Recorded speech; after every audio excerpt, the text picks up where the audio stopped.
சென்ற ஆண்டு இதே நிதி ஆயோக் கூட்டம் டெல்லியில் நடந்தபோது அக்கூட்டத்துக்கு செல்லாமல் தான் செல்லாததற்கான காரணங்களை அடுக்கி முதலமைச்சர் திரு மு.க. ஸ்டாலின் அவர்கள் ஒரு வீடியோ வெளியிட்டார்.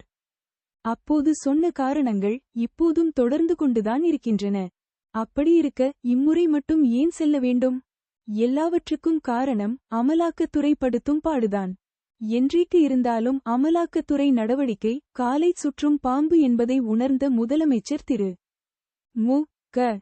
ஸ்டாலின் அவர்கள் .1000 கோடி ரூபாய் ஊழல் தோண்டி எடுக்கப்பட்டால் தம் குடும்ப உறுப்பினர்களுக்கு ஆபத்து வந்துவிடுமோ என்கிற அச்சத்தில் இந்த முறை நிதி ஆயோக் கூட்டத்தை காரணமாக வைத்து டெல்லி சென்றார். பிரதமரையும் வேறு தனியாகச் சந்தித்தார். உண்மையிலேயே அந்தச் சந்திப்பில் அமலாக்கத்துறை சோதனைகள் வழக்குகள் தொடர்பாகவும் தன் குடும்பத்திற்காகவும் ஒன்றிய அரசின் பிரதமரிடம் எதுவும் பேசவில்லை என்று தமிழக முதலமைச்சர் திரு மு.க. ஸ்டாலின் அவர்களால் மனசாட்சியுடன் வெளிப்படையாக கூற முடியுமா? அது மட்டுமின்றி தமிழக முதலமைச்சர் திரு மு.க. ஸ்டாலின் அவர்கள் தங்களிடம் தஞ்சம் அடையத்தான் வருகிறார் என்பது தெரிந்தும் தி.மு.க.வை அரசியல் ரீதியாக கொள்கை ரீதியாக எதிர்ப்பது உண்மையெனில் பா.ஜ.க.வால் எப்படி இவர்களை கொஞ்சி குலாவி வரவேற்க இயலும்?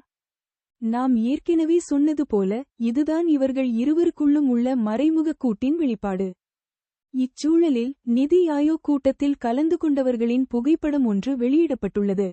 அதை உற்று நோக்கினாலே பூனைக்குட்டி வெளியே வந்தது புலப்படும்.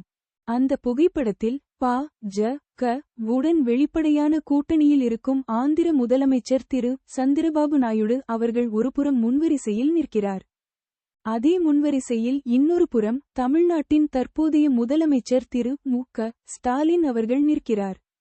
இதற்கு என்ன பொருள்? ஒருவருக்கு வெளிப்படை கூட்டணி என்பதால் முன்வரிசை, இன்னொருவருக்கு மறைமுக கூட்டணி என்பதால் முன்வரிசை. இதுதானே உண்மை?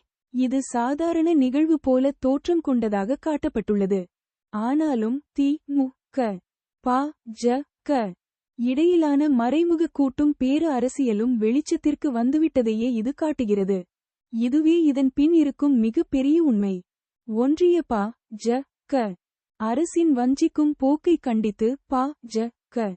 ஆட்சியில் இல்லாத மாநிலங்களின் முதலமைச்சர்கள் இந்த நிதி ஆயோக் கூட்டத்தை நிராகரித்துள்ளனர்.